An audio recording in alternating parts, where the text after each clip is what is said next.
Hey, good evening, ladies and gentlemen. It's New Year's Eve. I'm back to talk to you. As always, if you like what I have to say, like, subscribe, comment, share with your friends. Let's get some good chat going on in the comments. If you don't like what I'm saying, go ahead and hit dislike and tell me why, and we'll have a civil discussion about what you dislike. But considering it's New Year's Eve, what I would like to say is hopefully you're with your family and loved ones and people you care about. And let's hope that 2021 in many ways is a better year than what we've had in 2020. Let's not have the violence. Let's not have the arguments that have been going on for the last year.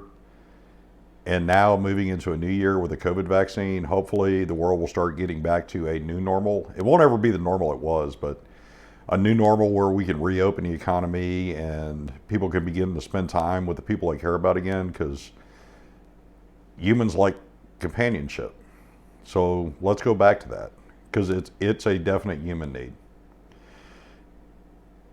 All right, January 6th, there'll be a joint session of Congress, and the vice president will go through the ballots. Now, as we're talking about this, there's already members of the House of Representatives and at least one member of the Senate that's going to contest these results. I don't know for sure what's going to happen. I know that'll lead to the Senate and the House going to their chambers and debating on their own, and they're going to have to vote and decide what they're going to do. In the end, what I think will happen is Joe Biden will be the president-elect. So moving forward, what I would like to see, as I've said before, let's get some meaningful, effective criminal justice reform.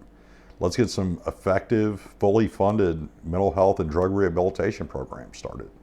Let's actually effectively address immigration reform. Not amnesty, not mass deportations, but effective reform for that 99.9% of immigrants that we do need to allow a pathway to citizenship, because they've been here, they work hard, and right now they're being taken advantage of in a wholesale manner.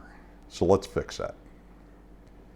They're our fellows, they need to become our fellow citizens, because they are a huge, meaningful part of our society.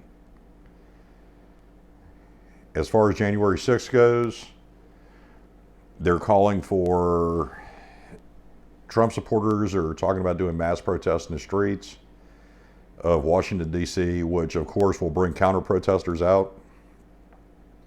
What I would ask, what I would implore, is it is peaceful.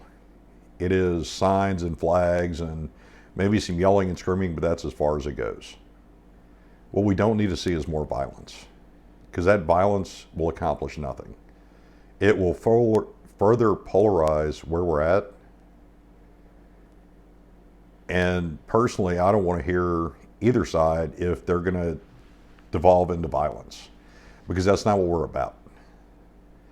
What we're about is a nation of laws. We're a nation with a constitution.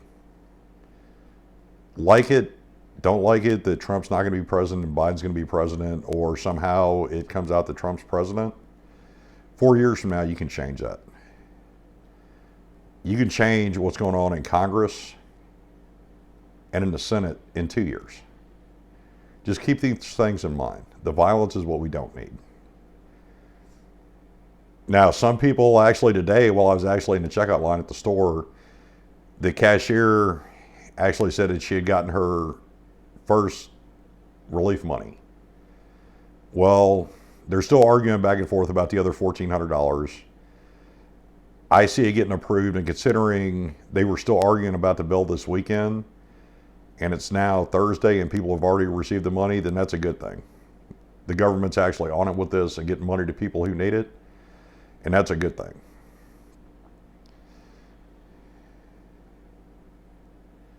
Now, upcoming after the first of the year, I'll have a series of interviews with Dr. Hooper, talking about different parts of mental health, different aspects of it from the standpoint of mental health in a criminal justice system, mental health as it comes to men, mental health as it comes to veterans, some of what's working, what's not working, why certain people, men, and especially veterans, avoid actually seeking out help. We're also going to do one on medical rights. What do you as a person, what do you as a parent, what rights do you have when it comes to mental health institutions and mental health providers? And also what to look for when you're trying to find a mental health provider. Because yes, they may have the same degree, but not all are the same. And not all are the right match for you. So I'm going to tap into her experience and her education and try to get some good information out there. I would ask that you guys tune in for that. I'm also going to interview Missouri State Representative Nick Schroyer, and we'll talk some about criminal justice reform and some of his priorities over the next 2 years in the state legislature. And I would open the invitation up to especially any state representative or senator that wants to have a discussion about those same things. What are their priorities? Because every one of them came into office with at least one major priority and then other things that they're trying to get pushed through. Once again, if you like what I have to say, this is way shorter than most of my videos, but I just wanted to get it out there because I want to tell everybody Happy New Year. And hopefully going into 2021, everybody has a better year than they did last year. Everybody grows emotionally, get into the gym, physically, work on yourself, and spend time with your family. Everybody has their New Year's pledge that they're going to do. One of those pledges should be to spend more time with your family and loved ones and really show them how important they are to you. With that, like, subscribe, comment, share with your friends, hit the notification bell. If you don't like what I'm saying, hit dislike and tell me why. Everybody have a great new year and be the change you want to see.